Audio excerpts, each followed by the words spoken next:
Hey everybody, I'm here with Manoj Govindan. Manoj, welcome to the show.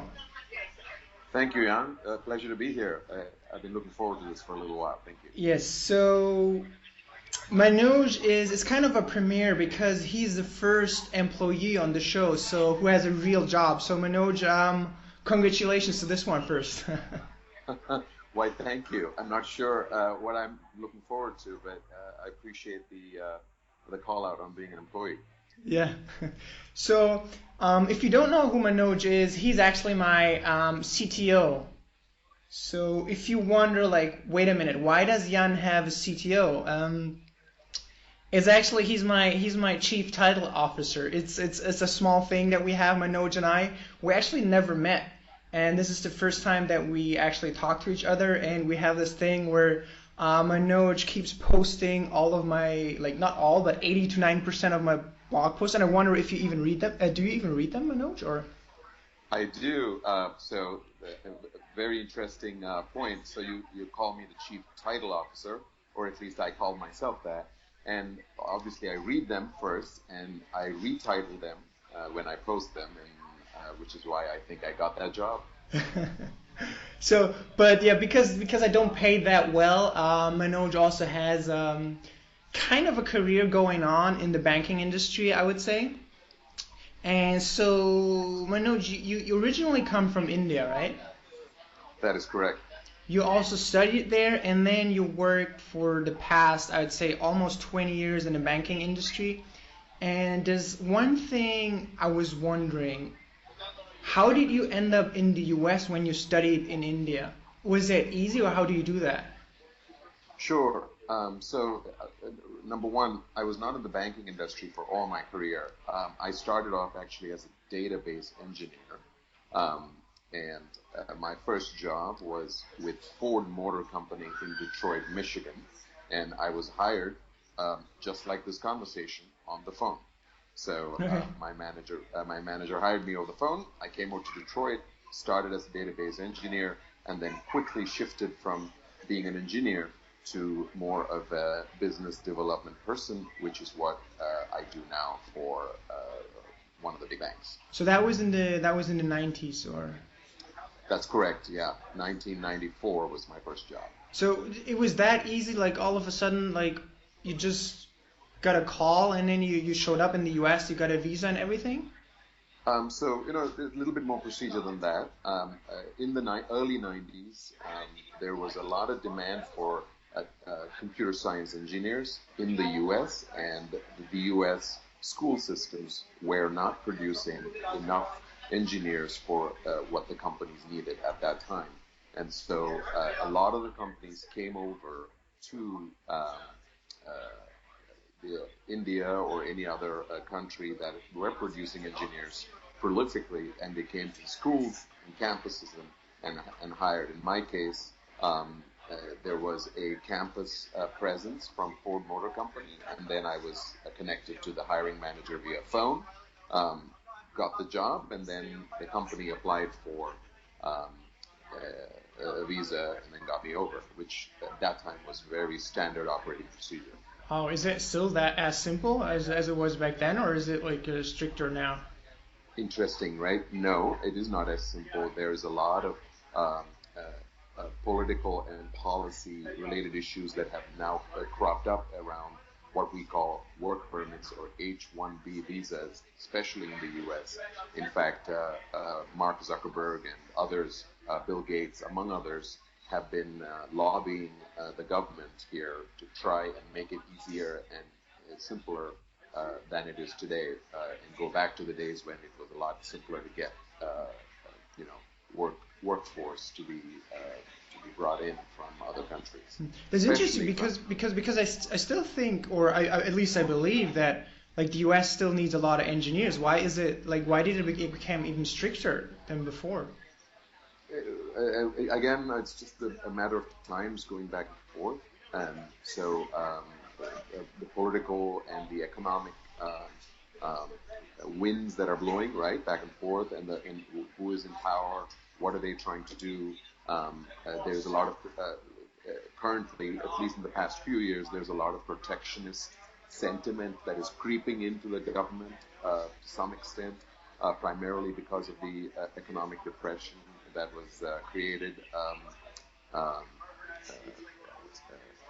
by the recent depression. And so some of those factors are more emotional than actual, uh, well thought out or educated policy decisions, but they remain in the psyche of the communities here all the same, and so we have to fight that.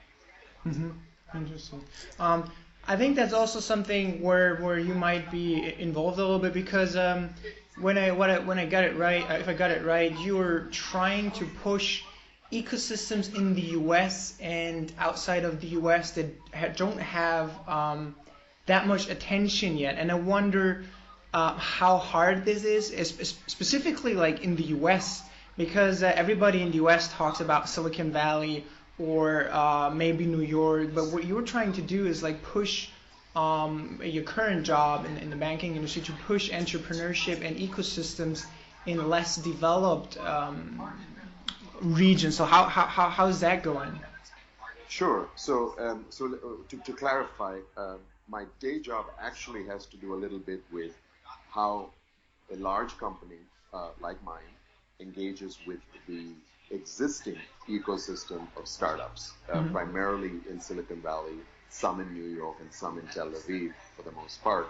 Um, uh, my not so day job, I live in a town outside of these big cities, and my effort is to figure out how those towns and cities outside of Silicon Valley, New York, or Boston, or Tel Aviv, or London can rise up to the same level of activity or similar level of activity that some of these areas have. So maybe I can spend What? 1 minute telling you what my day job is, and then contrast that with how it's happening in the other towns. Does that help?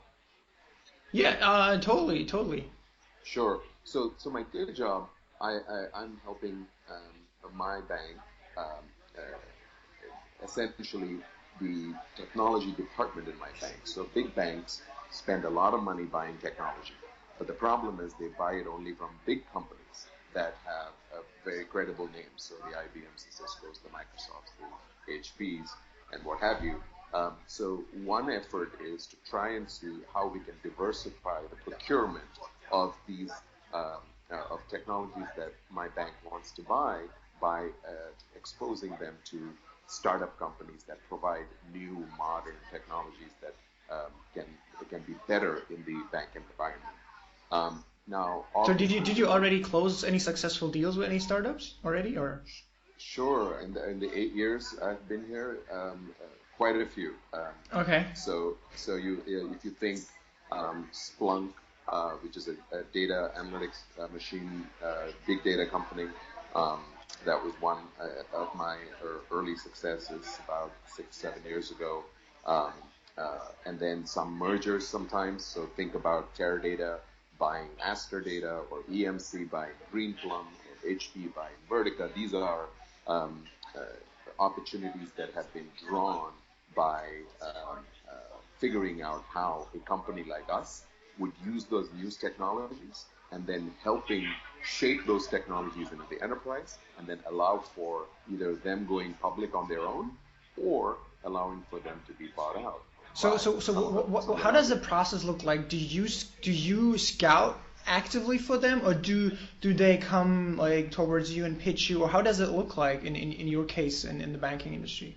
Sure, a little bit of both. So my primary relationships and interaction are with the top tier of venture capital firms that are investing Hmm. in these companies, right? So I take my CIOs and my CTO, my chief technology officers, and my business partners to meet with these venture capital firms and their partners who are investing or looking to invest in startups, and then we educate them on what our needs are, which is here's how we are trying to solve our problems. Here's what we need in the data center. Here's what we need in cybersecurity. Here's what we need in analytics, Hmm. what have you. And then those investors then filter through their portfolio and then come back to us and say, we think based on what we've heard from you, these are the companies that could match. And then what I do is I put that into the funnel and accelerate and help sandbox some of these technologies into proof of technology or proof of concepts and accelerate their evaluation. And if they satisfy a lot of the opportunity and gaps that exist and that we recognize, then they might even get shifted into production to use. And so that's how we mature them. If That's very interesting because, sorry to interrupt you, but I did a similar thing, probably not on such a high level as you, at Deutsche Telekom in New York. Do you maybe know Andreas Würfel? I don't know Andreas, but I do know Deutsche Bank.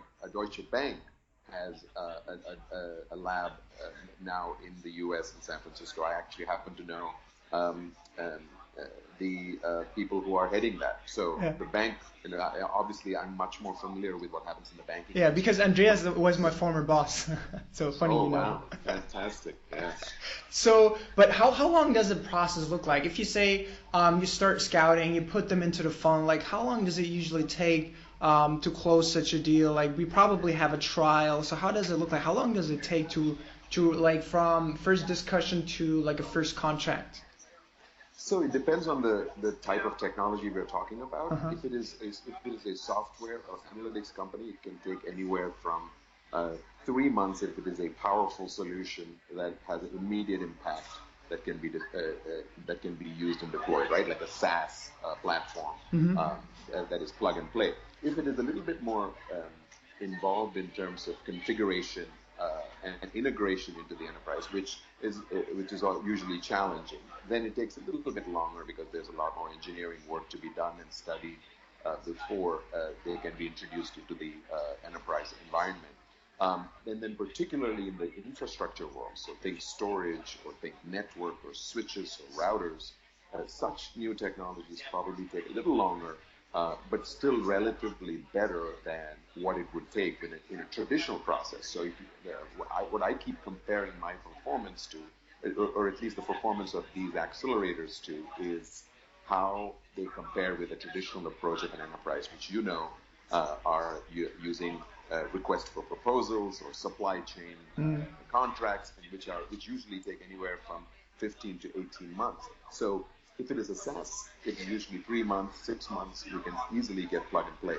If it is infrastructure, it might take 6 months to 9 months, maybe a year, sometimes to integrate. There are instances, of course, where if the technology is complicated, so think cloud, particularly hard cloud environments that have to really come into the enterprise.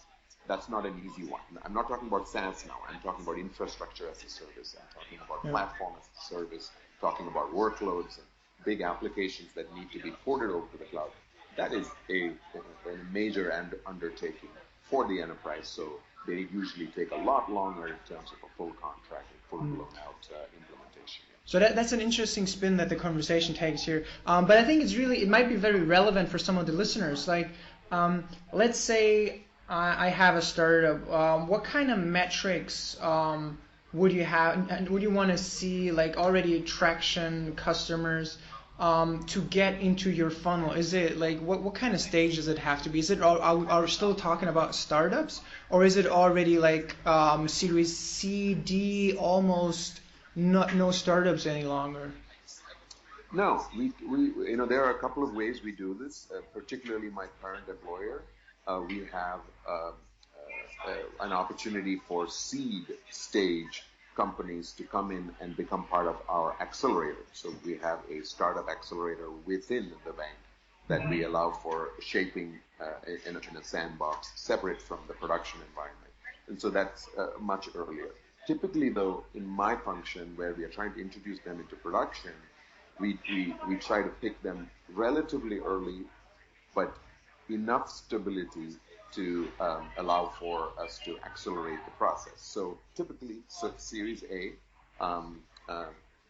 maybe Series B. Very unlikely that just the process I go through. Remember, I'm engaging with a VC firm, venture capital firms, and I am already relying on their due diligence when they are investing money into these startups. And so some of the criteria I am actually shifting to them, right? Some of the risk, in many ways, I am trusting them to make the right decisions. And then I'm only taking the rest of that risk in trying to appropriate some of these technologies. So Series A, I would say, is the sweet spot, sometimes Series B, because we do want to catch some of these technologies early, um, particularly if they are disrupting in a way that saves money, or in a way that changes the user experience, or in a way that allows for us to, define or redefine a business model. So But you still that, yeah, yeah. you still have kind of a big risk, no? Because you are the guy who's going to unleash the software to I don't know, like a few million customers, and the VC on his side, like, he has not a really big risk, because what he wants is he wants the valuation of your company to of his company or her company to increase, of her portfolio company, and like every customer or client, like a bank, will help them to increase the valuation of their portfolio companies. So don't you think that you still have kind of a big risk on your side? No? If I'm just any large company, that is true. Yeah. This is why I work for a big bank. Okay. The way I hedge that risk, and this is now unique among all the big banks that have an investment bank on the other side. So I work very closely with my investment bank for hedging this particular risk, and you are absolutely correct. And how I do that is, so think about the fact that these VCs have invested in these companies. They want to see those companies successful, Yeah. right? One way or the other, exiting. My investment bank can help determine how that company actually goes to market for an IPO, or some advisory activities for helping them merge with a large company or get bought out by a large company as part of their exits.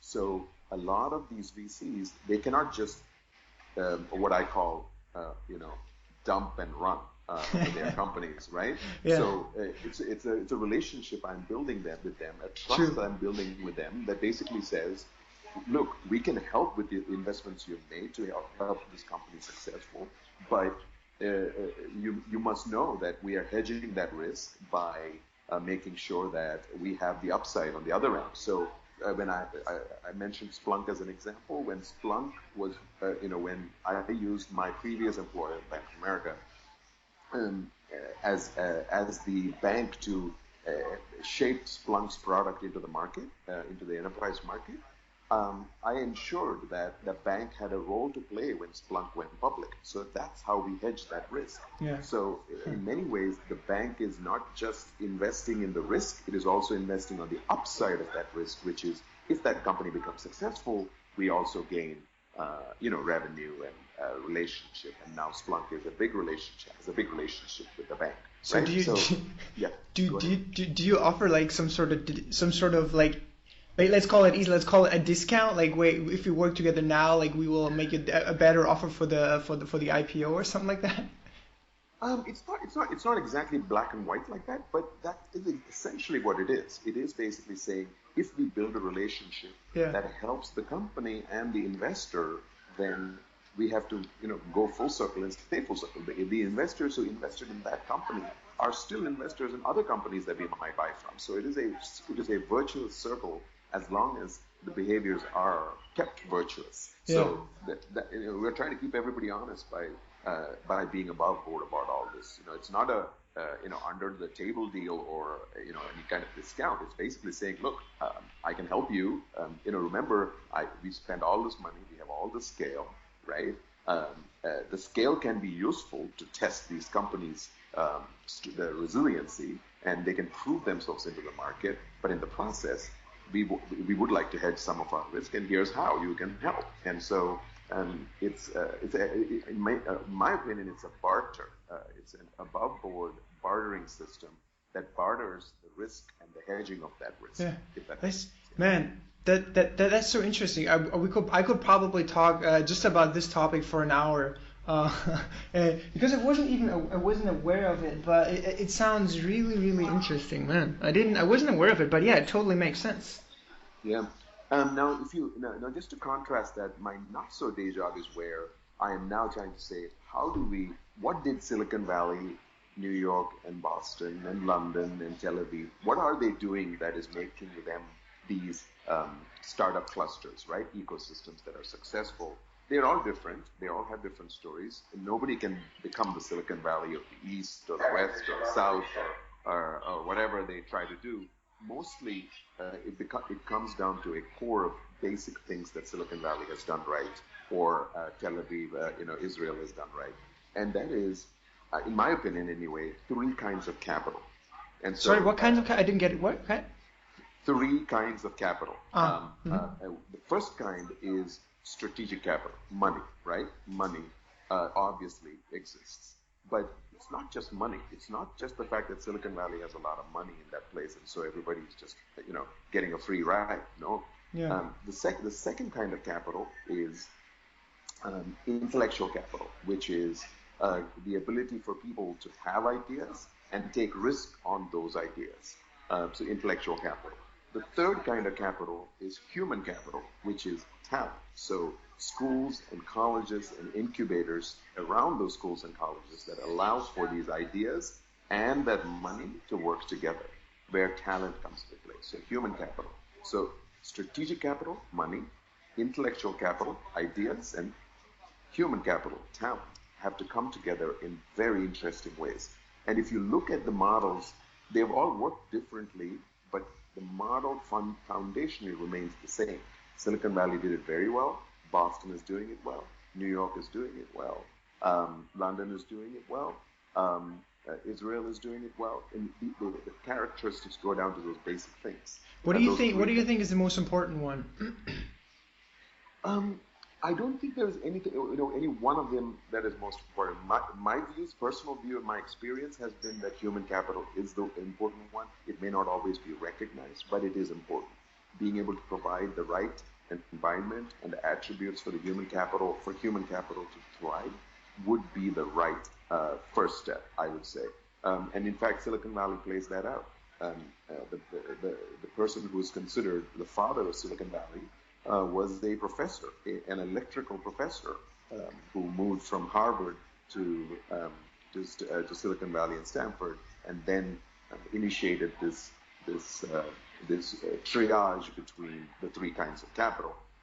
So Terman was definitely from a human capital perspective, right? He started from there, and then he added the other components. Yeah, go ahead. So how would you, let's say you'd have to start like an ecosystem entirely from scratch. How would you start, and where would you start? Fascinating question. I haven't started an ecosystem from scratch. But how would you do it? Because you probably have more experience than most of the people out there right now.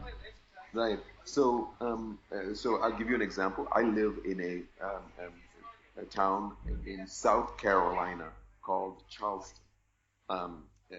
For most part of the world, I don't think most people even recognize Charleston, South Carolina, other than it being a beach town, an old city, a holy city, and a very, very pretty city with a lot of food, and people come as tourists. That's what Charleston is known as. I moved there last year, and we are now trying to start to make Charleston a cluster ecosystem for a certain kind of startups. So the first step that was taken is to identify what kind of creative class exists in that city.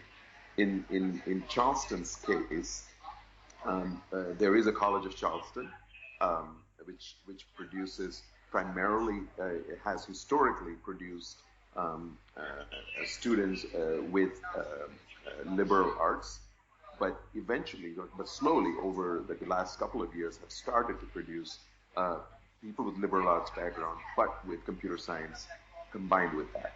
So how do you build on top of that? So you identify what the creative classes are. They in technology? Are they in specific kind of technology?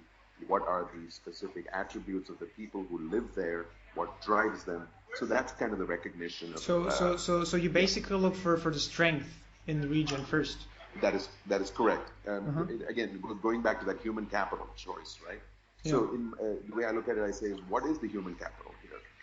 What gets people excited about this? What will keep people from leaving the town? So that's the second question that you have to ask. So once you identify the kind of people that are attracted to the town, then you say, what keeps them from leaving the town?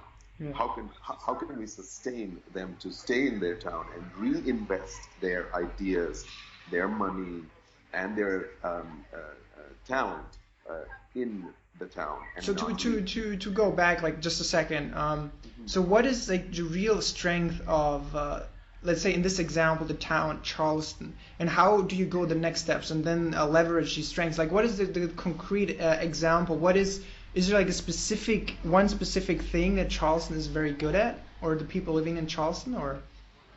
It's not specific as in that specific talent would translate into a specific kind of startup, but generally speaking, Charleston attracts a lot of people in the creative class. So creative class being, these are people more in the arts space, right? So the people who can create things, people who can make things, people who are florists, people who are chefs, people who are dancers, people who are musicians, people who make things, create things, creative class.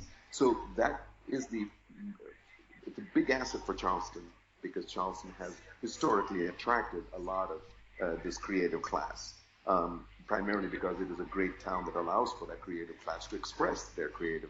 So let's say how does Charleston set itself apart from, let's say, a town like Portland in Oregon? Oh yeah, very differently. Well, it's not to say that Charleston is not competing with Portland, but remember, this is where citizens like me make a difference. If I recognize that Portland has a similar creative class, which it likely has, then I have to accelerate my next step, which is how do I keep that creative class there? What are the attributes needed? That's my, I don't know whether Portland is doing that. I've never lived in Portland. I've barely visited Portland once, loved the city, but I've never been, lived there. So I don't know what the next step would be for Portland to retain its creative class. But I do know what Charleston is doing, right? So in Charleston's case, what we're trying to do is what kind of support does the city need to retain this creative class? So what we have immediately done is create, in fact, nonprofit and some local government support to create, we call it the Harbor Entrepreneur Center, which essentially is a nonprofit that allows for the creative class to interact with the strategic capital, money. People, there's different kind of money in Charleston than say Portland or Silicon Valley. Charleston money is old money where a lot of people with a lot of generations of families that have had money, live in Charleston, have from years, hundreds of years. That money traditionally has had a very different risk appetite than Silicon Valley money. So how do you teach that money to take the risks it needs to retain this creative class? That becomes the second step, or the third step, where we go to this entrepreneur center or these incubators that basically say we're not only educating entrepreneurs to start and incubate their ideas, we're educating investors, potential investors, on how they should be taking risk in these ideas and what it means and what the return on that investment. I guess it's a very, very critical point that you're talking about, because like how can you educate like an investor that basically invested his money in let's say Walmart's, where he knew exactly how much money he put in and how much money you put out. So, but there's another thing, like how do you specifically in the case of like creative people or artsy people, like how do you teach them sales? Because I was struggling like quite a lot to get a bit on the sales track, right? Because I consider myself sometimes also a little bit of a like an artsy person. Like how do you bridge the gap and educate them about like, wait a minute, it's not only about creating art, it's also about educating. So how do you educate the entrepreneurs? Yeah. So the different people have different aptitudes for this. Someone like you, great question by the way, and you are absolutely right. Some people like you can learn to become a salesperson, or at least add some attributes of a salesperson to your personality or to your ability, and succeed. But most people, I would say, fall within the spectrum that find it difficult to bridge that gap. So the platforms that you would create in this ecosystem By the way, this also exists in Silicon Valley and in Boston and New York and in some of these areas that you go and study, where you have people who are um, uh, CFOs for hire, or there are people who are CMOs for hire, or even CTOs for hire. There are people in creative class who don't have technology capabilities, who don't even have the aptitude to become a technologist. So how do they identify CTOs, technologists, chief technology officer, chief marketing officer, chief financial officer? For these startups, there are CFOs for hire. There are people who come and say, we will provide you 10, 12 hours a week of CFO type of activity or a marketing type of activity. And that they become part of that ecosystem. So they are almost becoming part of an on-demand economy that allows for these startups to leverage on demand what they need. They don't need a CMO full-time. They just need a CMO to allow them to learn how to place themselves from a marketing perspective. So wait, who pays them? The investor pays them sometimes, but in the very early days, this nonprofit, this Harbor Entrepreneur Center, pays them. Many times it's volunteers. So in my case, for example, I am an advisor to many startup companies, small startup companies, 2 people in a garage startup companies. It's completely voluntary. Yeah, but isn't this like sort of a fragile system, because when the let's call that when the shit hits the fan, if you don't have like a contract, if you don't get money paid, like that's the first thing you stop doing, like, you know, you as an individual, for example, as a volunteer. That there is that risk, but that is why you have to determine who the people are that are living and moving to the city. When I come up there, this is my credibility, right? So my credibility is at stake when I am volunteering to be an advisor. There are many more like me in Charleston. By the way, this actually differentiates one city from the other. Can you attract people like me into Charleston, away from Portland, away from Charlotte, away from Austin, Texas, away from Chicago, away from wherever else? So how did they achieve it in your case? It was very emotional in the sense that I wanted to be. I work very hard. I travel a lot to Silicon Valley and San Francisco and New York and what have you. So I want to come back to a place where I feel accepted. I feel there's a balance of peace and tranquility, and I live on a beach. Right. A good standard of living, and so that's a great trade-off for me in terms of my day job. And so what I'm committed to is, what can I give back? So if the city is treating me and embracing me and giving me that quality of life, the least I can do is to give back. The shit won't hit the fan because it doesn't have to. Because it's part ingrained into. It's that whole thing we talked about in my day job, which is you're hedging everything, right? Say, I'm helping you. You are going to help me. You being the community. That's I mean, what you just said, with the nice life, it's a beach, like this promotion kind of aspect. It's a very interesting topic because like last year in the summer, I was traveling through Central Eastern Europe, and the problem that they have in Central Eastern Europe is that they have amazing programmers, like a lot of tech people, and they're trying to attract talent, like let's say CEOs or product managers to the region, so they can bring like the startup ecosystems to the next level. And they were also struggling to find ways on how to really attract those kind of people. And like one of the things that they were thinking about was like, okay, this is the bootstrapper's paradise because it's so cheap. So that's interesting that you also mentioned this. So how did you find out about the place called Charleston? Were they actively promoting it, or how did they do that? Very good question. So in Charleston case, much like many other cities and towns across the world, yes, they did promote it. Charleston I discovered Charleston through one of its premier cultural festivals.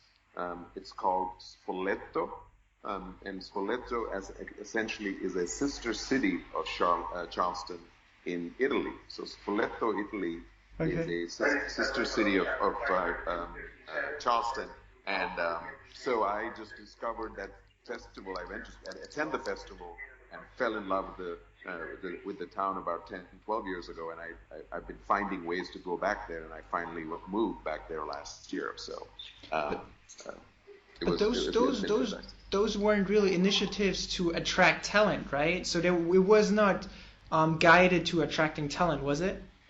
Yes, it was, because it Ah. is, remember, these festivals are creative class festivals. These were music and art and food and carnivals and shows all combined together.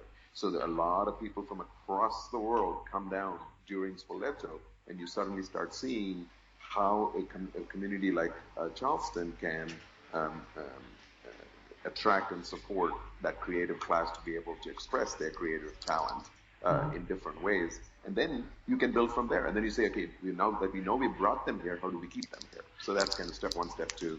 And then step three is educating investors. Then step four is to building the infrastructure. Step five is to drive that infrastructure. Step six is to reduce the risk hurdles for some of these investors.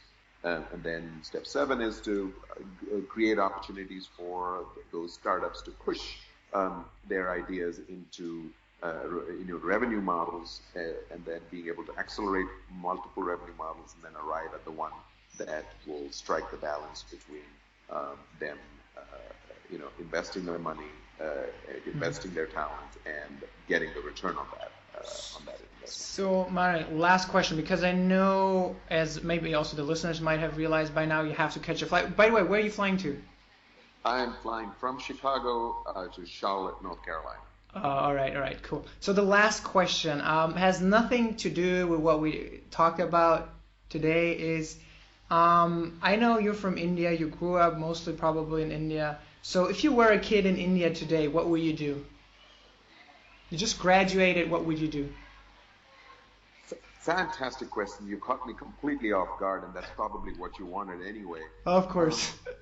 Today, what I would want to do today is, India is a country um, that has blossomed in a way that has completely surprised me. In fact, I've written a blog post about this very recently, which I can share with you offline. But I don't know if you know this. Today, India, 50% of the population that can vote is below the age of 30. That is almost 650 million people who are qualified to vote in India. So Um, you have a big enough audience for your answer now. that's correct. So my point is, what I would have liked to do today as a kid is to figure out if so I've always had aspirations to want to be a politician. Never made it happen. Never really took the risk to step out and want to do that. If I were a kid in India today, I'd figure out what are the attributes I need to develop to start becoming a politician or a bureaucrat in India. I would have preferred to have done that. If life hadn't taken the road it took for me, that's what I would have ended up becoming, a politician. Hopefully in India, trying to improve the lives of the communities I lived in there in a way that only um, that country and culture knows. Okay, that's a great answer. So, Manoj, thanks so much for your time. It was interesting what we talked about. I had no clue before what we are going to talk about because I also basically did not really exactly know what you were doing, but it turned out a really interesting conversation, and I think also for some of the listeners. So thanks again for your time. I appreciate the opportunity, Jan, and as always, keep plugging in there. I don't know anybody in the world who writes as much as you do, the way you do blog and blog post. It is very inspiring, and so keep doing that. And I hope to still earn and keep my job as the chief title officer. So keep going. Yeah, and I'm waiting for your first blog post. Will do. I will send it out. Awesome, Manoj. So have a safe trip. Thank you. Enjoy Thailand. So talk to you soon. Cheers. Bye. Thanks. Bye bye.